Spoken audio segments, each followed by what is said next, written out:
Entonces, ambos paneles los va a moderar Julia Baldi, jefe del equipo de protección social del Servicio de Comidas Escolares y Protección Escolar del Programa Mundial de Alimentos. Uno va a ser antes del almuerzo y el otro va a ser después del almuerzo. Entonces, llamo a Julia para que nos acompañe aquí en el escenario. Muchas gracias, qué gusto, Julia, que vas a moderar estos dos paneles de lo que tú has logrado y de lo que tú sabes hacer. Adelante, un aplauso para Julia. Vamos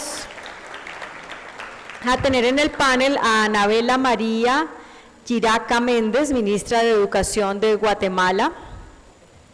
También vamos a tener a Maynor Estuardo Estrada Rosales, el ministro de Agricultura, Ganadería y Alimentación de Guatemala.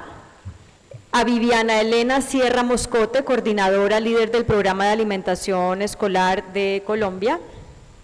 Y a Jorge Eliezer García Pino, de la Asociación de Autoridades Wayuu, Sabana, Nacuyapa, Talaulayu, de Colombia. Un aplauso para nuestros panelistas. Y adelante, Julia. Bueno, buenos días con todos. Entonces vamos, como les ha explicado Claudia, vamos a tener dos paneles que van un poco a aterrizar lo que hemos escuchado esta mañana. Estamos, creo, como deshojando la cebolla, estamos llegando al centro, que es la implementación, y tenemos unos protagonistas de esta implementación que les voy a presentar un poquito más, y en las experiencias de Guatemala, de Colombia, y luego vamos a escuchar después del almuerzo la experiencia de Brasil. Entonces, bienvenidos a nuestros panelistas estelares de hoy. Entonces, explicar un poco, presentar, entonces tenemos la ministra de Educación, Anabela, y Maynor, el ministro de Guatemala, de Agricultura, y también la experiencia de Colombia, de la Gobernación de La Guajira, entonces que nos va a explicar también un poco la implementación también a nivel no solamente nacional, sino también local en un departamento específico de un país. Y la idea de esta sesión, de verdad, es, hemos escuchado marcos teóricos, hemos escuchado evidencia hoy, pero en escuchar también la realidad de la implementación y de la operacionalización en los desafíos que se tienen, ¿no? Y las dificultades, las barreras y las oportunidades, las innovaciones de soluciones que se han encontrado en los varios países. Entonces, empezamos en este conversatorio con la experiencia de Guatemala. Y empiezo con la primera pregunta, Anabela. De la perspectiva de educación, ¿cuál han sido las principales barreras y cómo se han enfrentado en Guatemala en la implementación, operacionalización de este modelo de compras locales a través de la alimentación escolar? Adelante. Muchísimas gracias. Antes quisiera hacer un pequeño preámbulo. Hay hambre, en mi país hay hambre. En mi país hay miseria, hay desnutrición crónica infantil. La mitad de la niñez guatemalteca sufre desnutrición crónica infantil. Por lo tanto, este tipo de programas adquieren otra categoría. Rebasan la categoría simplemente de agricultura, de dietas, de siembras, de producción, de adquisiciones, y pasan a una categoría distinta. El hambre hace que los cuerpecitos no crezcan bien, desorbita la mirada, entristece el corazón y obviamente eso no garantiza ningún tipo de aprendizaje.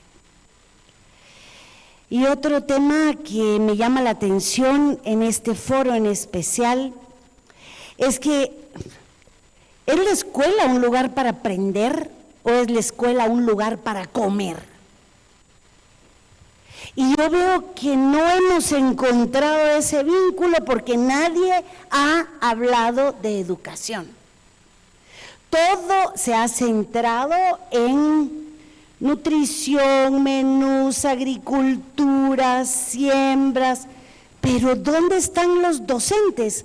Busqué desde el día de ayer la palabra maestro o maestro, una figura fundamental, pilar de la educación, el que orienta este tipo de programas, el que hace monitoreo, el que está en el aula, el que garantiza que esa niña lleve la comida a la boca, el que mide su peso, el que ve si está triste, si no está aprendiendo. Y el docente no ha aparecido. Y entonces estamos hablando de alimentación escolar o alimentación infantil.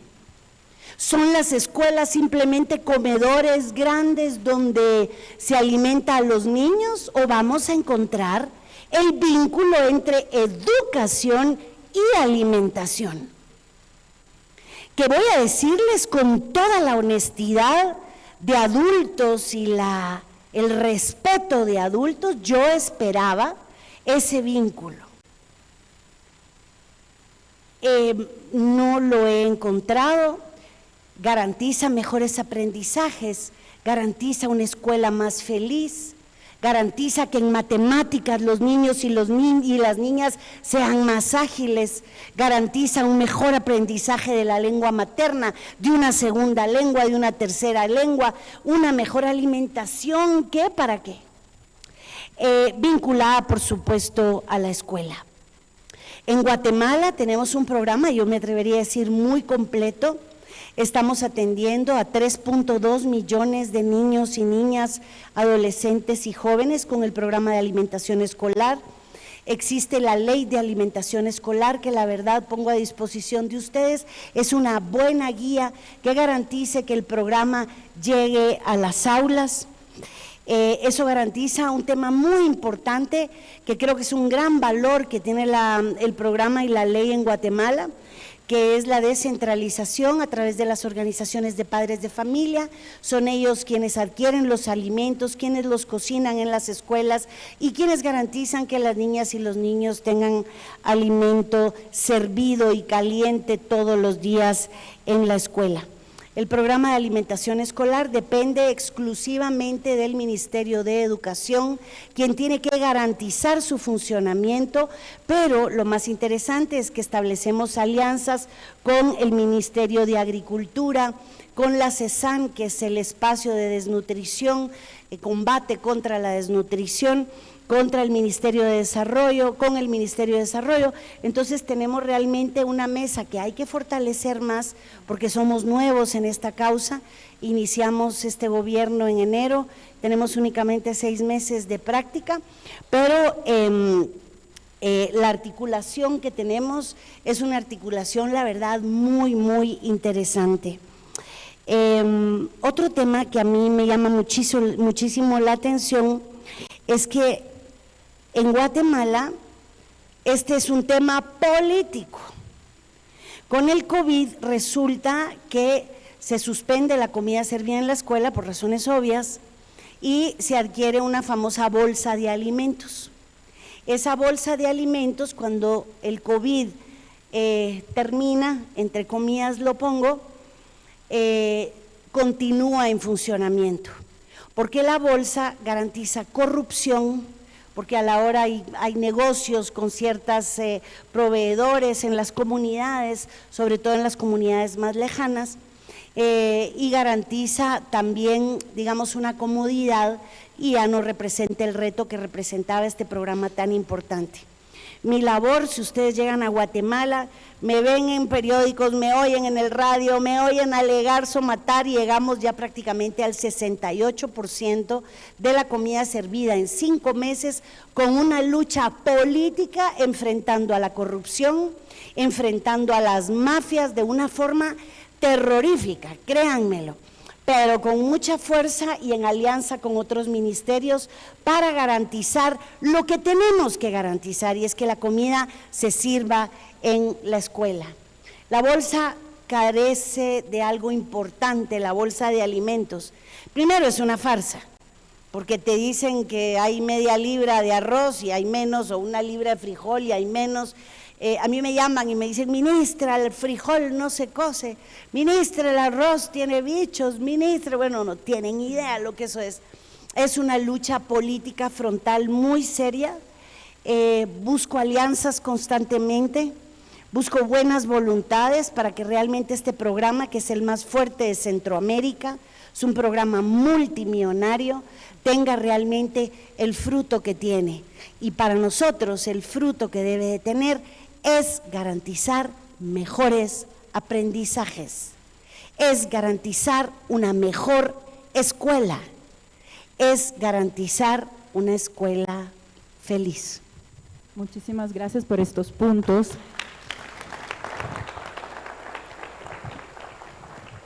Y me vinculo sobre el punto que ha mencionado sobre la vinculación intersectorial, que justamente también la razón de tener a educación, que obviamente el líder del programa, y agricultura, que es el aspecto complementario clave para un modelo de compras locales a través de la alimentación escolar. Entonces, escuchar también de Minor, de nuestro ministro de Agricultura de Guatemala, cuál es su perspectiva de los retos, los desafíos que han tenido que enfrentar en la implementación del modelo, de este modelo, y también un poco las soluciones que han encontrado hasta ahora. Claro. Adelante.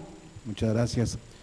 Pues sin duda parto del planteamiento que ha hecho la ministra Giraca en torno a la perversión que este gobierno está haciendo y luchando en contra de esas malas prácticas que la propia ley, obviamente haciendo uso de la ley, han pervertido este programa.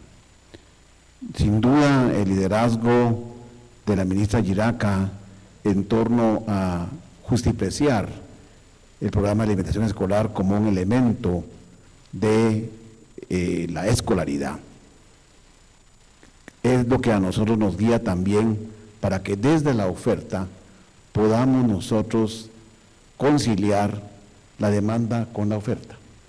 Y ese es el principal reto que nos interesa a nosotros, porque la propia ley determina que el 70% de los recursos destinados para el programa de alimentación escolar, 70%, que está alrededor de 3.000 millones de quetzales, que es una gran cantidad en el presupuesto, ese presupuesto, o sea, 2.100 millones de quetzales, deberían de ir a la agricultura familiar, a las compras locales, a ese agricultor que en nuestro país es el que tiene las mayores desventajas, es un agricultor que no está en asocio, es un agricultor que usa una tecnología de baja producción, que sus rentabilidades son bastante exiguas, pero que en alguna medida la ley le está favoreciendo. Pero cuando encontramos nosotros perversiones en el comercio de ese tránsito entre esa oferta y la demanda, ahí es donde nosotros encontramos el principal reto, la principal lucha. Y para nosotros debemos, y el principal reto es fortalecer la participación de los agricultores familiares atendidos por nuestro ministerio en los distintos canales de comercialización que prácticamente el programa ofrece, priorizando las ventas a las organizaciones de padres de familia. Y aquí tenemos que luchar nosotros, porque es cierto que están descentralizados en las OPFs, en las organizaciones de padres de familia, pero también hay que decirlo con toda propiedad, mucho de la perversión aparece desde las escuelas a través de los sectores privilegiados que son los sindicatos. Y esto es una situación que debemos de decirlo, porque las élites no solamente son económicas, las élites también son sindicales. Y esto es una situación que en Guatemala la ministra Giraca lo está asumiendo con gran fortaleza y con gran fuerza, teniendo una lucha frontal contra esa perversión que se ha generado. Segundo punto que también nosotros consideramos importante es que la demanda nos pide facturas. Y esta es una situación que alguien lo dijo ayer. La formalización de la agricultura familiar es uno de los principales retos que nosotros tenemos. Y el Ministerio está acompañando a estos agricultores familiares para poder formalizar, porque no tienen otra manera para poder establecer la venta. Sin duda, las organizaciones de padres de familia tienen que liquidar ante el Ministerio de Educación, pero lo debe de hacer con una factura. En muchos de los casos hemos encontrado diversas modalidades: creación de una cooperativa, asociación comercial, en donde un agricultor es el que factura, se le da capacitación, pero muchas veces por el volumen de venta pasa a otro régimen tributario y ya no quiere participar. Entonces, los retos son enormes en cuanto a esta formalización. Y por último, la parte de la asociatividad. La asociatividad, todos creen y consideran que en los agricultores es una cosa sencilla.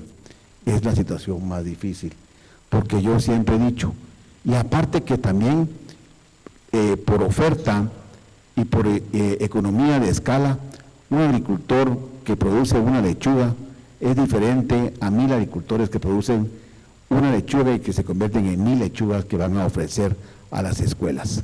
Entonces, esta asociatividad se convierte en uno de los principales retos, pero sin duda es en donde nosotros tenemos que establecer un diálogo con esa demanda.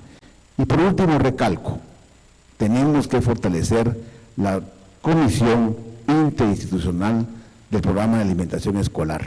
Lamentablemente, el gobierno anterior deshizo las comisiones departamentales, las comisiones municipales, y eso trajo consigo que mucho de este diálogo, de la participación de la comunidad educativa, que es la representante de obviamente del programa, con los otros sectores como agricultura, sociedad civil, así como también los gobiernos locales, ha hecho imposible que en muchos de los casos podamos tener este diálogo abierto y franco.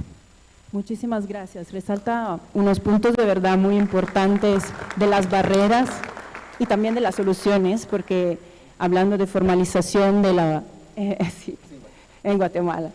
De formalización de los agricultores, de asociatividad, transparencia y la articulación interinstitucional, que es clave, como también ya antes había resaltado la ministra de Educación. Anabela, gracias. Entonces, ahora pasamos a la experiencia de Colombia y pasamos a Viviana, que es la coordinador líder del PAE de la gobernación de La Guajira, y escuchar de la perspectiva entonces colombiana de La Guajira, cuáles han sido estas barreras y cómo han sido sobresalidas, cómo se han encontrado soluciones innovadoras para eso. Bueno, buenas tardes ya. Como le mencionaba la compañera, pues desde Colombia, ¿sí escuchan? Más o menos. Bueno, ahí sí, listo, muchas gracias. Bueno, no sé si saben dónde queda La Guajira. La Guajira queda en el norte de Colombia, es la entrada por donde pues ingresa todo tipo de población, pero también pues mucho comercio. Tenemos un 40% de población étnica. La Guajira es un territorio pluri y multicultural. Entonces tenemos un reto grandísimo en La Guajira. Hay unas políticas definidas por el gobierno nacional, en este caso por el gobierno de Colombia, para la implementación del programa de alimentación escolar. Nosotros tenemos unas políticas ya públicas definidas, son unas políticas que llegaron para quedarse, pero sobre todo para poder mejorar la operatividad del programa. Para el caso de La Guajira, nosotros tenemos el primer desierto de Latinoamérica habitable por población étnica. Es un reto todavía aún mayor, porque habitar y vivir en un desierto no es fácil. Entonces, para que ustedes puedan también mirar los grandes retos que tenemos en La Guajira en torno a las escuelas, en torno a la alimentación escolar, también son complejos. pero pues afortunadamente, como les mencionaba, contamos con unas políticas que nos están permitiendo acercarnos cada día más a las poblaciones más vulnerables, en este caso a los territorios indígenas, para poder llegar con una alimentación propia del territorio. Entonces, hablando de alimentación propia, como le llaman los indígenas, como lo resume los lineamientos del PAE, que son el PAIP, que son la alimentación propia indígena, con el fin de poder vincular dentro de la alimentación de los niños alimentos propios del territorio. En ese sentido, nosotros tenemos un ciclo de menú ya previamente establecido, sin embargo, se socializa y se concerta con las comunidades indígenas. Tenemos que trabajar de la mano con ellos para poder garantizar de que los niños puedan consumir el alimento autóctono de sus tierras y de lo que la misma tierra les está produciendo. Hoy en día tenemos un gran reto en torno a las compras locales, porque no solamente son los alimentos que produce la tierra, sino también la gran oportunidad y posibilidad que nos produce el mar Caribe, que es el mar que nos baña, y que nuestros indígenas lo explotan. En este caso son muchos alimentos que se consiguen del mar y que se vinculan dentro de sus usos y costumbres y dentro de este ciclo de menú. Entonces son unos retos supremamente importantes. En este sentido, también acortar las cadenas de compra de los alimentos, generando fortalecimiento de capacidades locales a los indígenas, porque utilizar intermediarios para poderles comprar los alimentos, y me perdonan el término que voy a utilizar, a veces son engañados por los que saben más. Entonces tenemos una brecha enorme y un rezago bastante enorme en lo que tiene que ver con el PAE étnico y lo que tiene que ver con el PAE urbano. Adicional a eso, contamos en este momento con un aliado estratégico que es el Programa Mundial de Alimentos, que llegó a La Guajira desde el año 2017 y llegó también por temas de corrupción. A nosotros también nos tocan mucho los temas de corrupción, de política, y ha sido bastante complejo. Hoy todavía el Programa Mundial de Alimentos está apoyándonos para atender la población mayoritaria, en este caso nosotros le llamamos población urbana y población rural, y para el caso de las poblaciones étnicas, las mismas autoridades indígenas son los que eligen mediante espacios autónomos quienes le van a prestar el servicio. Entonces digamos que es más flexible la escogencia de los operadores con el fin de que ellos se sientan cómodos y tranquilos en esta misma operatividad. En el tema de compras locales, pues el PME ha hecho un trabajo excepcional. No es fácil en La Guajira, pese a que tenemos unos picos térmicos muy altos, temperaturas de 40 grados, el acceso a agua es complejo, llevar agua al desierto es complejo, y no solamente es garantizar la seguridad alimentaria, acá tenemos que hablar de soberanía alimentaria, para que nuestros niños comiencen a amar el territorio, para que los niños de nuestras etnias no se salgan de esos territorios y no perdamos esa cosmovisión que ya hemos venido perdiendo con el tiempo, porque ya no hay tanto amor a la tierra.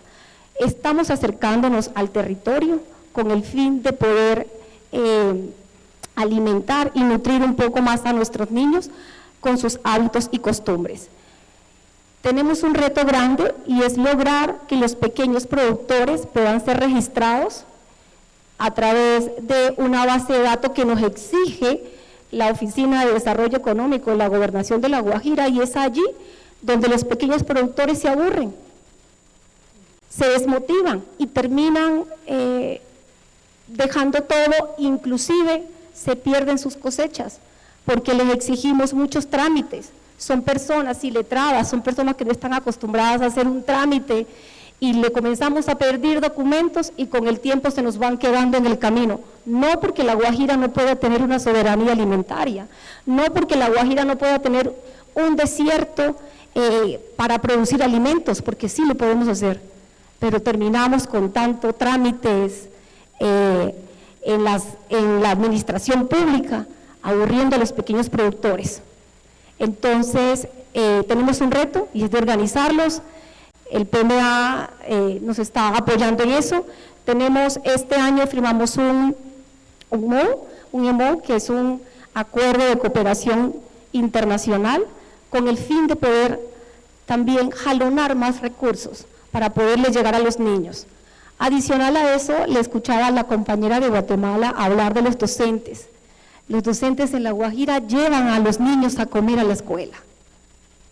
¿Qué es eso lo que buscamos? Porque son los docentes quienes nos dicen cuáles son los alimentos que les gustan y cuáles no.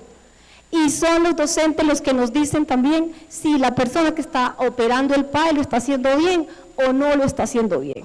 Entonces, tenemos muchos mecanismos para poder mitigar y minimizar los temas de corrupción, porque no es menos cierto que es un programa para población vulnerable y nosotros los adultos somos los garantes de los derechos de los niños. Y como somos los garantes de los derechos de los niños, tenemos un mecanismo de buzones de sugerencia, donde los niños, que son nuestro principal objeto de atención, nos colocan allí el día a día de lo que pasa en su comedor escolar.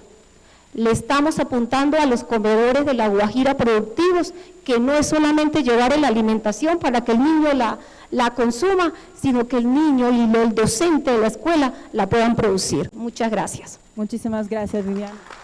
¿Me escuchan? ¿Me escuchan bien o? Ok. Gracias.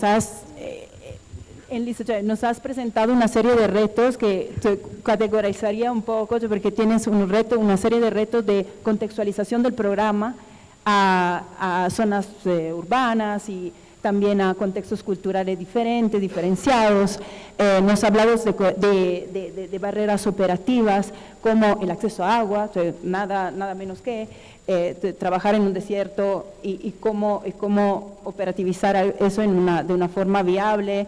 Y también la parte operativa del lado administrativo, de qué conlleva trabajar con pequeños agricultores para de verdad garantizar un acceso a los pequeños agricultores de forma equitativa, ¿no? Y creo que va también a los retos que mencionaban antes de la formalización, de todas esas barreras, que es de verdad garantizar acceso a pequeños agricultores. Muchísimas gracias, súper interesantes las barreras y escuchar de la experiencia.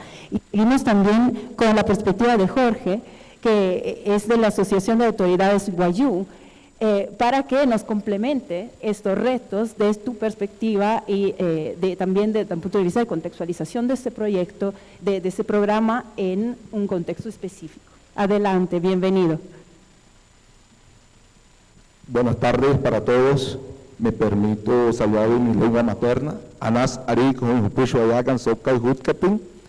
Pero ani danten chejeje de Guajirje, suru de comunidad a mucha enchonsonería. Anaya Aguatzazá, Gobierno de México, o Tata Programa Mundial de Alimentos. Voy a traducirlo para que puedan entender un poco más. Gracias. Buenas tardes para todos. Vengo del municipio de Manaure, el departamento de La Guajira, de una comunidad llamada Jamuchencho. Hoy nosotros representamos a la Asociación de Autoridades Tradicionales Wayuu, que hoy nosotros somos aliados estratégicos de la gobernación de La Guajira en el programa de alimentación escolar PAE. Esto es un reto importante que nosotros tenemos en cada una de las comunidades, en todo el territorio de La Guajira. Este municipio está en la zona norte del departamento de La Guajira, donde existe más hoy las necesidades que nosotros miramos y el tema del agua. Hoy nosotros nos acobija una sentencia, la 302, que fue del 2017 y la cual hoy nosotros tenemos oportunidad, el gobierno nacional que viene haciendo unos acompañamientos sobre esos procesos. Esto para mí, entre las comunidades, ha sido algo nuevo dentro de ese proceso, enlazarnos con el gobierno nacional y el gobierno departamental. Esto es una oportunidad de trabajar de la mano con la comunidad directamente, de rescatar cada una de las necesidades y de ver a mirar cada uno de los niños que nosotros tenemos en la comunidad. Hoy nosotros en el departamento de La Guajira tenemos que trabajar de la mano con la comunidad para mirar, bajar la desnutrición que siempre se ha visto es solamente las noticias que ustedes también han compartido bastante, que han mirado bastante, que eso, la desnutrición en La Guajira sí ha bajado bastante. Gracias a Dios, dentro de este programa que nosotros tenemos, también está cobijado y que puede disminuir la desnutrición. Esto es una experiencia que a nosotros nos hace falta, que es el agua. Es un reto que nosotros tenemos como operadores dentro del territorio, es el agua.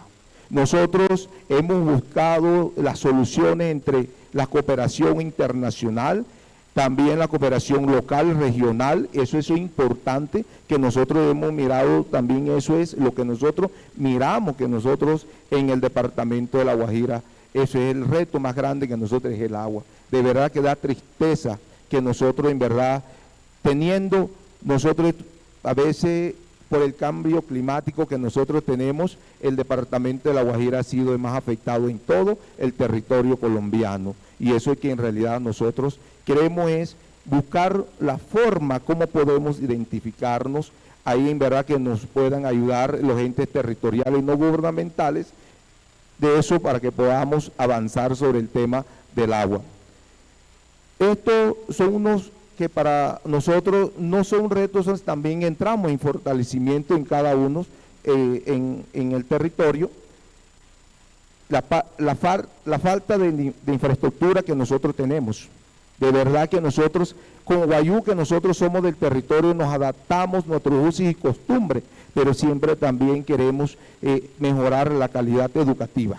Eso es una de las cosas que nosotros hacemos, la invitación a todo el gobierno que es a nivel central de Colombia, y siempre nos ha hecho el acompañamiento, y en esta vez el programa mundial de alimentos que van a entrar en cooperar en el departamento de La Guajira, ahí donde nosotros vamos a mostrar otros resultados que vamos a tener. Eso es algo importante que nosotros debemos destacar, que ahí en el departamento de La Guajira tenemos la manera como podemos autonomía propia entre las comunidades indígenas. De verdad que nosotros, la Constitución colombiana, que en verdad que nos acobija a nosotros la autonomía territorial y con la autodeterminación en cada uno. ¿Cómo es la elección de cada uno de nosotros como operadores dentro del departamento de La Guajira? Pues aquí nosotros podemos mirarle de otra forma, como la cultura occidental, como ellos pueden hacer convocatorias por medio de licitaciones públicas, y también a nosotros nos hacen llamado por convocatoria también para hacer unas concertaciones. Hoy las autoridades tradicionales se postulan ser referentes dentro del proceso también, y entran a ser cooperantes para el desarrollo de este programa tan importante para los niños.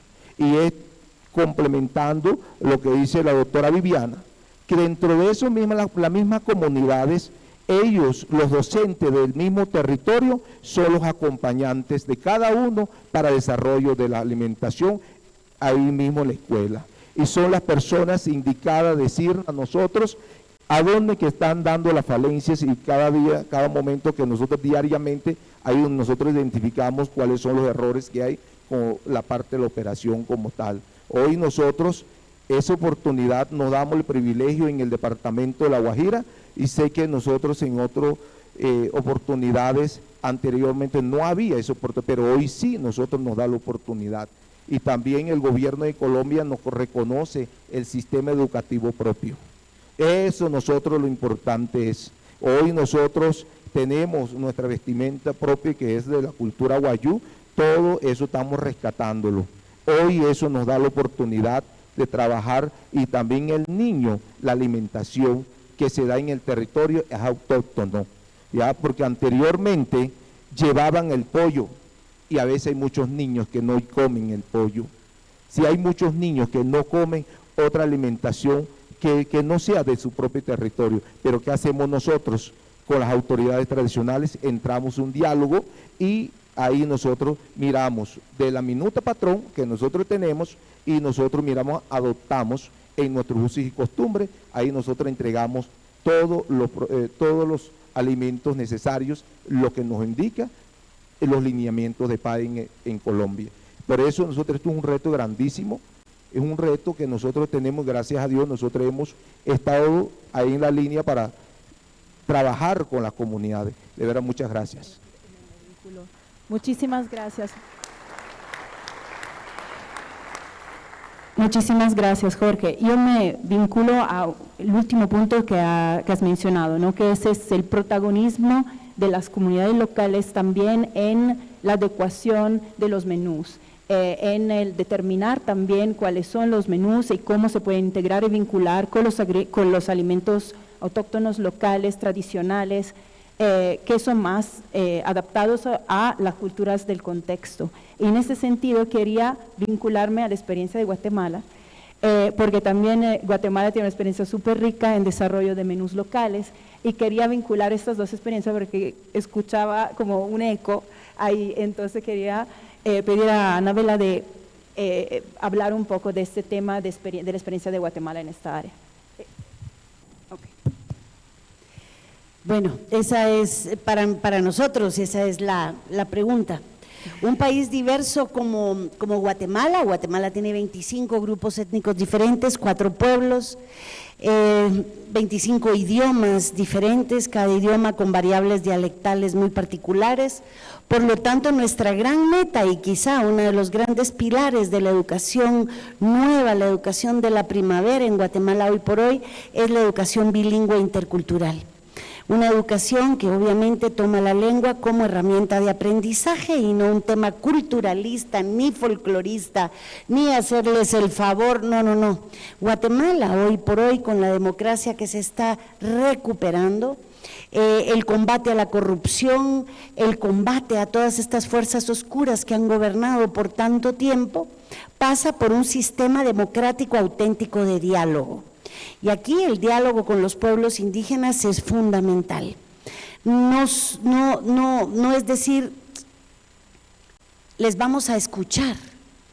Ay, sí, los vamos a escuchar, les vamos a hacer caso, que propongan. No, señores, los pueblos indígenas en Guatemala están empoderados y esto no tiene ningún tipo de paternalismo, ni discriminación, ni racismo, ni exclusión.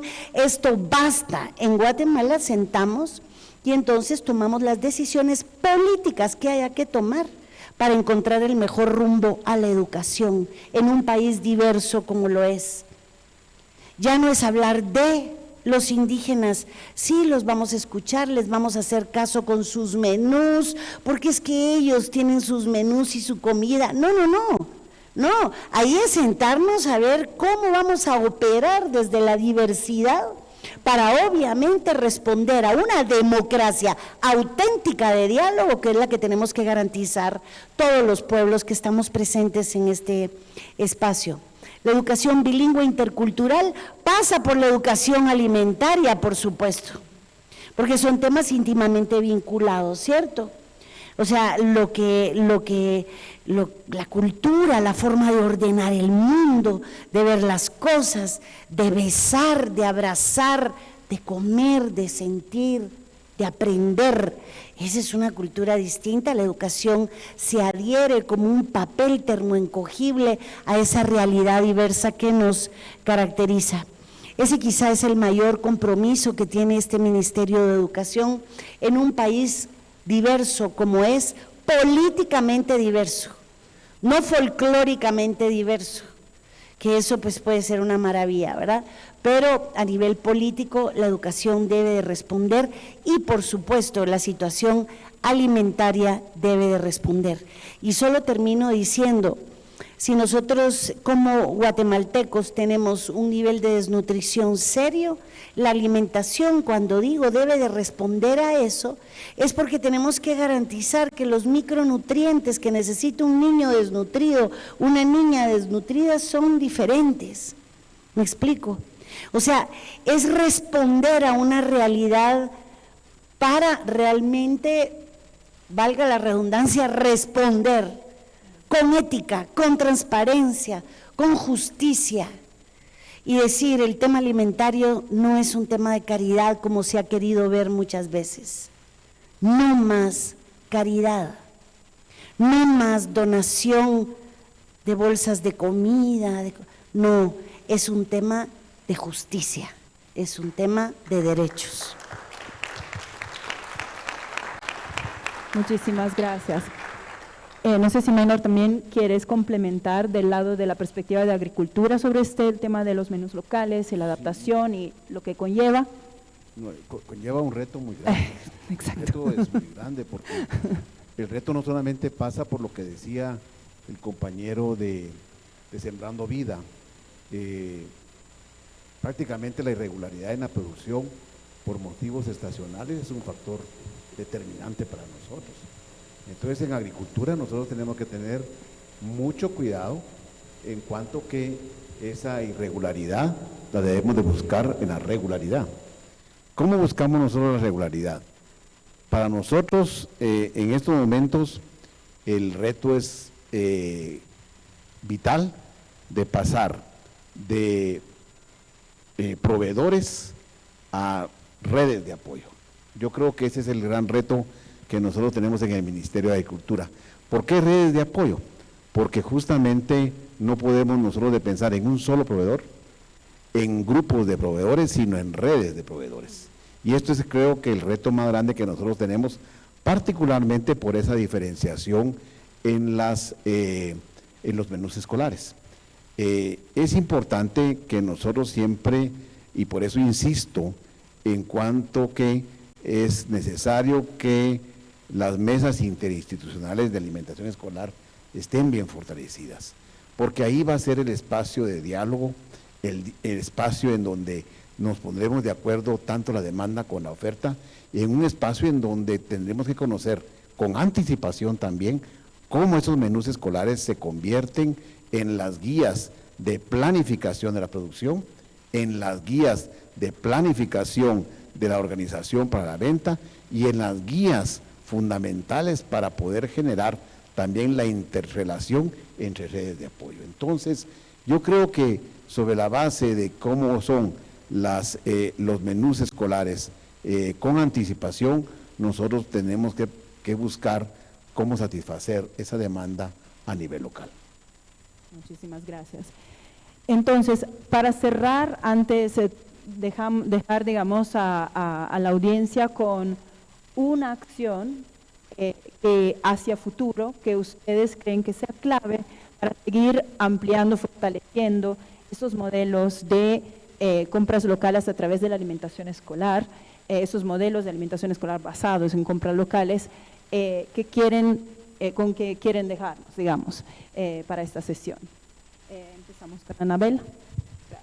Bueno, muchas cosas, pero quizá desmontar el occidentalismo, el eurocentrismo, la discriminación, el paternalismo y el racismo que rondan como moscas alrededor de estos programas. Obviamente de una forma muy sutil y muchas veces no nos damos cuenta. Aquí no se trata de ver si al niño le gusta el pollo o no le gusta. Este es un tema, insisto, de nutrición, de realidad latinoamericana, en donde países como el mío son más dramáticos, sufren una realidad más dura, pero tenemos que responder a la realidad sin todos estos flagelos que generalmente rondan alrededor de los programas. Si los derrumbamos, si los identificamos, si los conocemos, yo creo que van a ser programas que respondan a los derechos y a la justicia, como había dicho. Gracias. Bueno. Yo voy a tomar las palabras de aquí de la compañera, y yo creo que uno de los mitos que debemos nosotros quitar, y más bien de las barreras que debemos de quitar, es como una palabra que mencionó ella, que fue la simplificación de los procesos. Uno de los principales problemas es que el agricultor realmente se cansa de tanto formalismo, se cansa de tanto papeleo, se cansa de tanto requisito, y obviamente eso hace que mejor dice, bueno, mejor voy al mercado y lo voy a vender, el de su localidad. Y este creo yo que es el punto más importante.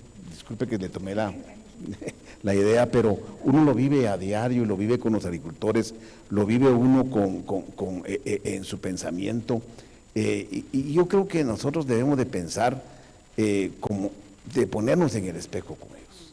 Yo creo que si nosotros hacemos ese tránsito de la empatía que nosotros debemos de tener en nuestra interlocución con los agricultores, creo que ahí podemos encontrar muchas respuestas y particularmente la simplificación de procesos se vuelve muy importante, pero sin duda tenemos una ley que es mejorable como todo, pero que indudablemente debe de llevar hacia generar esa confianza más en el sistema occidental de parte de nuestras organizaciones. Muchas gracias. Viviana. Bueno. Está cambiando. Bueno, consideramos que las políticas públicas se deben flexibilizar, no se deben hacer detrás de un escritorio, se deben llevar a los territorios para construirlas en los territorios.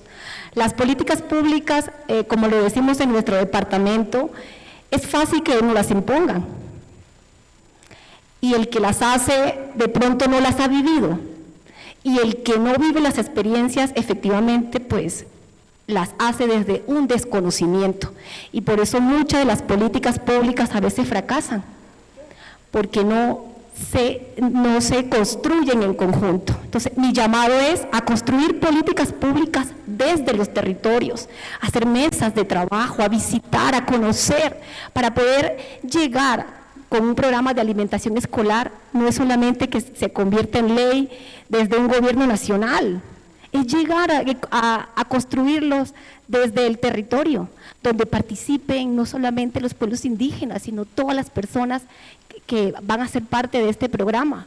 En este caso, la comunidad, los docentes, inclusive los mismos niños, se sorprenderán cuando uno lee cosas que saca de los buzones de sugerencia de los niños. Piensan como adultos, porque ellos son los que consumen el alimento y saben para qué lo consumen. Entonces, a veces dejamos de lado el niño, pensando que los adultos siempre tenemos la razón, y nos sorprende a veces el modo de pensar de un niño en torno a las decisiones que tomamos los adultos. Una última anotación y es el fortalecimiento de las capacidades a nuestros pequeños productores. No podemos nunca hablar de que le vamos a comprar cuando ellos a veces no saben cuál es el alimento que queremos ni en qué condiciones lo queremos.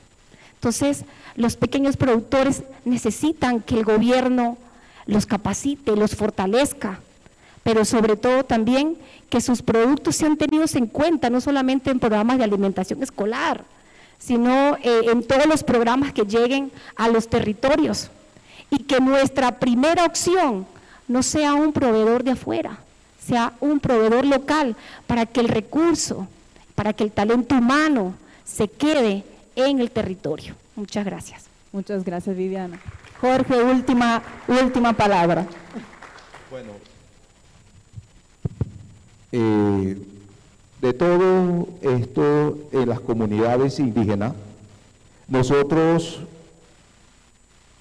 hay que comenzar a trabajar de la mano con la comunidad, porque acaba de decir algo importante los compañeros, hay que construir una política pública entendiendo cada uno de las situaciones en territorio, mirando cada uno la necesidad en el territorio.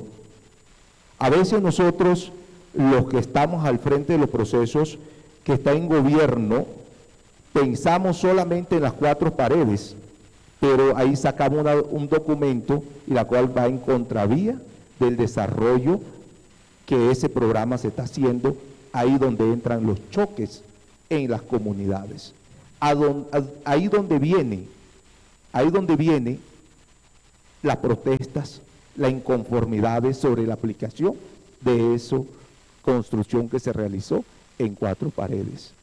Porque cada una de las comunidades de nosotros, en la cultura guayú, más que todo en el norte de La Guajira, nosotros como va a ser compras locales, nosotros ahí miramos, somos afectados que en realidad por la sequía.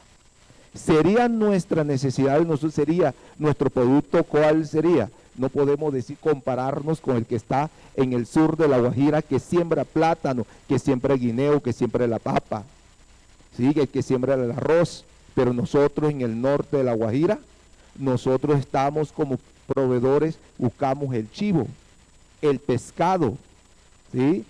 La carne de res, y las cuales esos están en nuestro territorio. Y eso es una de las cosas que nosotros podemos mirarle, pero dentro de cada uno de esas personas que están al frente de sus rebaños no tienen una documentación legal donde le diga, ahí también nosotros dejamos stand-by porque no hay ni un proceso legal que tenga una factura electrónica. Ahí es una de las situaciones que hoy que nosotros debemos mirar y sentarnos, analizar y buscar unas políticas diferentes. Por eso nosotros hace llamarse un enfoque diferencial en los territorios étnicos. Muchísimas gracias. Bueno, con estas poderosas palabras de nuestros panelistas, cerramos la sesión. Si tienen preguntas, van a tener, para los panelistas van a tener la oportunidad de hacerla en la próxima sesión después del almuerzo, porque básicamente es una sesión, la segunda sesión del mismo tema. Entonces, gracias a todos y feliz almuerzo. Muchísimas gracias a Julia por la moderación, a Anabela, a la ministra, al ministro Maynor, a Viviana y a Jorge Eliezer por acompañarnos.